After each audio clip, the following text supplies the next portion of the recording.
Bismillahirrahmanirrahim. Assalamualaikum warahmatullahi wabarakatuh. Halo guys, bertemu lagi dengan saya Yunisa sebagai moderator di podcast 3 Garis. Nah, seperti biasa saya ditemani oleh rekan saya yaitu Kak Diki. Halo teman-teman, gimana kabarnya? Semoga sehat selalu ya. Kali ini kita akan membahas apa nih, Kayun? Oke, untuk episode 2 kali ini kita akan membahas mengenai perencanaan lokasi dan tata letak pabrik nih, Kak Diki. Oke, siap Kayun. Kayaknya pembahasan kali ini akan sedikit lebih seru ya. Yap, betul sekali Kak Diki. Mungkin sebelum ke pembahasan, baiknya kita perkenalan terlebih dahulu narasumber yang datang di podcast kali ini, yaitu ada Kak Rehan dan Kak Dimas yang sama-sama dari kelompok Adidas. Mungkin kepada Kak Rehan dan Kak Dimas bisa memperkenalkan diri. Sebelumnya, terima kasih kepada Kak Yun dan Kak Diki sudah mengundang saya pada podcast kali ini. Perkenalkan, nama saya Rehan Febrian. Kalian bisa panggil saya Rehan. Halo guys, sebelumnya saya juga ucapkan terima kasih kepada Kak Yuyu dan Kak Diki karena sudah mengundang saya juga di podcast 3 Garis. Perkenalkan juga, nama saya Muhammad Dimas Bardian, bisa kalian panggil saya Dimas.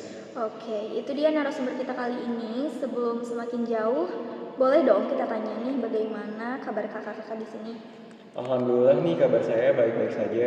Alhamdulillah. Kalau Kak Dimas gimana nih kabarnya? Alhamdulillah juga kabar saya baik. Meskipun belakangan ini banyak aktivitas yang melelahkan, tapi alhamdulillah baik-baik saja. Oke, nah pastinya kalian sudah menunggu nih untuk ke pembahasan kan? Oke, mari kita selami bersama bagaimana perencanaan lokasi dan tata letak pabrik yang baik dan tepat. Oke, dalam perencanaan pembangunan suatu pabrik atau perusahaan tentunya harus ada beberapa hal nih yang diperhatikan, dimulai dari penentuan lokasi sampai dengan perencanaan bangunan pabrik itu sendiri yang akan didesain seperti apa. Nah, selain itu juga penyusunan peralatan pabrik juga diperlukan untuk menciptakan nilai ekonomis dan efisiensi pada penyusunan fasilitas-fasilitas pabrik. Yap, betul. Tapi terkadang Kayun dalam mendirikan sebuah lokasi pabrik itu bisa saja kurang tepat, sehingga dapat meningkatkan biaya produksi, mempersulit pemasaran dan transportasi, menimbulkan ketidakpuasan di antara karyawan dan pelanggan, serta seringkali menyebabkan gangguan dalam produksi dan bahkan dapat menimbulkan kerugian kompetitif. Dari hal tersebut, mungkin Kak Rehan bisa memberikan pendapatnya mengapa lokasi pabrik yang kurang tepat dapat merugikan biaya produksi, mempersulit pemasaran dan transportasi. Terima kasih Kak Diki. Mungkin kalau menurut pendapat saya, suatu lokasi pabrik yang kurang tepat dapat meningkatkan biaya produksi bahan baku karena jika pabrik terletak jauh dari sumber bahan baku utama, biaya transportasi bahan baku akan meningkat. Ini dapat mengakibatkan biaya produksi yang lebih tinggi karena bahan baku harus diangkut dari lokasi yang jauh. Lalu, waktu pemasaran, jadi jika pabrik berada jauh dari pusat konsumen, waktu yang diperlukan untuk mengirim produk ke pasar akan lebih lama. Ini dapat menghambat respon terhadap permintaan pasar yang berubah-ubah dengan cepat. Wah, apa yang dikatakan Kak Rehan ini benar banget ya teman-teman. Karena secara logika, kalau kita tidak tepat dalam menentukan sesuatu akan lebih memerlukan biaya yang lebih nantinya. Mungkin Kak Dimas mau memberikan atau menambahkan pendapat mengenai hal tersebut? Ya, yang dikatakan Kak Rehan itu benar. Dan saya ingin menambahkan dua hal lagi, yaitu mengenai lokasi pabrik yang kurang tepat dapat menimbulkan seringnya gangguan di dalam produksi. Jika pabrik sulit diakses oleh bahan baku atau memiliki akses yang sulit bagi tenaga kerja, pengiriman bahan mentah dan distribusi produk jadi bisa terlambat. Ini dapat mengganggu aliran produksi dan mengakibatkan keterlambatan pengiriman kepada pelanggan. Selain itu, dapat menimbulkan ketidakpuasan di antara karyawan dengan pelanggan, misalnya jika pabrik terletak jauh dari tempat tinggal karyawan atau sulit dijangkau oleh transportasi umum, maka karyawan mungkin menghadapi kesulitan dalam perjalanan yang dapat mengakibatkan absensi dan ketidakpuasan begitu dengan pelanggan. Nah, setuju banget nih. Ternyata apa yang telah disampaikan baik itu oleh Kak Rehan ataupun Kak Dimas benar banget nih teman-teman. Ternyata lokasi pabrik yang kurang tepat ini dapat menimbulkan beberapa dampak terhadap jalannya kegiatan usaha, baik itu dalam kategori manufaktur maupun jasa. Yaps, betul sekali Kayun. Nah, Kayun, ternyata di dalam pemilihan maupun perencanaan lokasi dan layout pabrik dipengaruhi oleh berbagai faktor loh. Faktor yang berkaitan dengan pemilihan wilayah secara umum maupun secara faktor lainnya relevan untuk pemilihan suatu komunitas atau lokasi spesifik. Sekarang nih, menurut pendapat Kak Rehan, apa sih faktor-faktor yang dapat mempengaruhi penentuan lokasi pabrik menurut pandangan Kak Rehan? Menurut pendapat saya, ada dua faktor yang mempengaruhi penentuan lokasi pabrik. Untuk faktor yang pertama adalah faktor utama atau primer. Terdapat fasilitas transportasi yang dapat mempermudah pengangkutan, terdapat pembangkit listrik, dan pasokan air.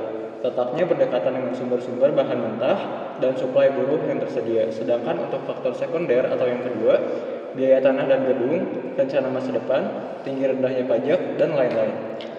Ternyata Kayun, sepertinya kedua faktor ini sangat berkaitan dan sangat penting ya dalam penentuan lokasi pabrik. Betul banget nih Kak Diki.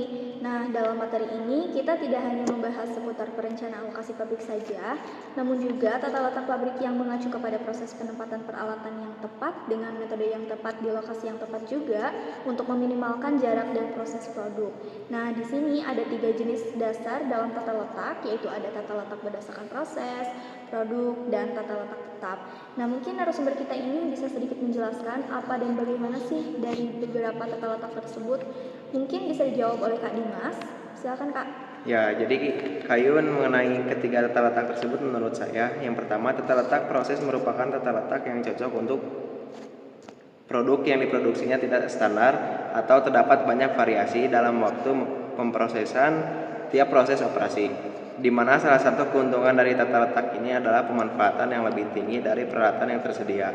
Yang kedua, tata letak produk juga disebut tata letak menurut urutan.